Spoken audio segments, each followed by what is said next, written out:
लगे बाबा सत्य धाम लगे गुरु पिंडी तालाब माँ गंगा स्नान माँ सत्य के धाम लगे हो। पिंडी तालाब माँ गंगा स्नान माँ सत्य के धाम लगे हो। पुरहिन के काया बन गए पाझिला बेटा दिए, पुरहिन के काया बन गए पाझिला बेटा दिए, पापी के पाप धोआ गए। सत्य धाम लगे बाबा सत्य धाम लगे गुरु पिंडी तालाब माँ गंगा स्नान माँ सत्य के धाम लगे हो। पिंडी तालाब माँ गंगा स्नान माँ सत्य के धाम लगे हो।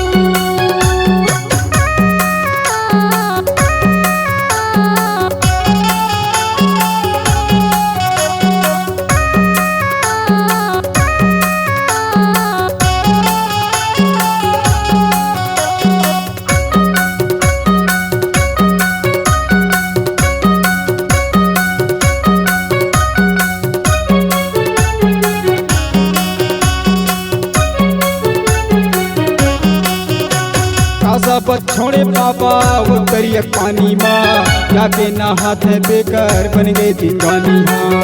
जाके नहाते जेकर बन गए जिंगानी हाँ।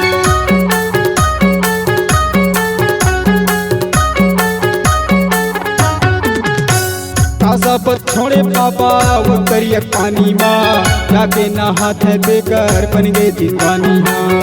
जाके नहाते जेकर बन गए जिंगानी हाँ। ये दुनिया माँ गुरु ये दुनिया माँ बाबा सत्य की महिमा दिखाए। ये दुनिया माँ गुरु ये दुनिया माँ बाबा सत्य की महिमा दिखाए।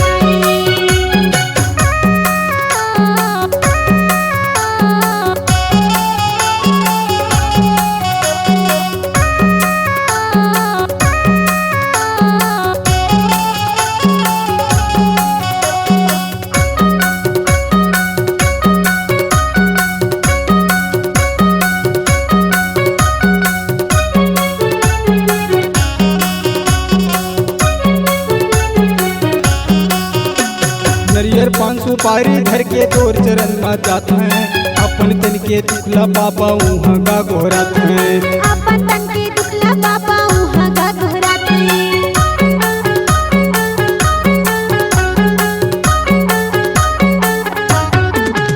नरियर पान सुपारी धर के तोर चरण में जाते हैं अपन तन के दुखला बाबा वहाँ गा गोहराते हैं। अपन तन के दुखला बाबा वहाँ गा गोहराते हैं। ये दुनिया माँ गुरु ये दुनिया माँ बाबा पिंडी तालाब महान हो गए हो। ये दुनिया माँ गुरु ये दुनिया माँ बाबा पिंडी तालाब महान हो गए हो। पुरहिन के काया बन गए पाझिला बेटा दिए, पुरहिन के काया बन गए पाझिला बेटा दिए, पापी के पाप धोआ गए। सत्य धाम लगे बाबा सत्य धाम लगे गुरु पिंडी तालाब माँ गंगा स्नान माँ सत्य के धाम लगे हो। पिंडी तालाब माँ गंगा स्नान माँ सत्य के धाम लगे हो। सत्य के धाम लगे हो। सत्य के धाम लगे हो। सत्य के धाम लगे हो। सत्य के धाम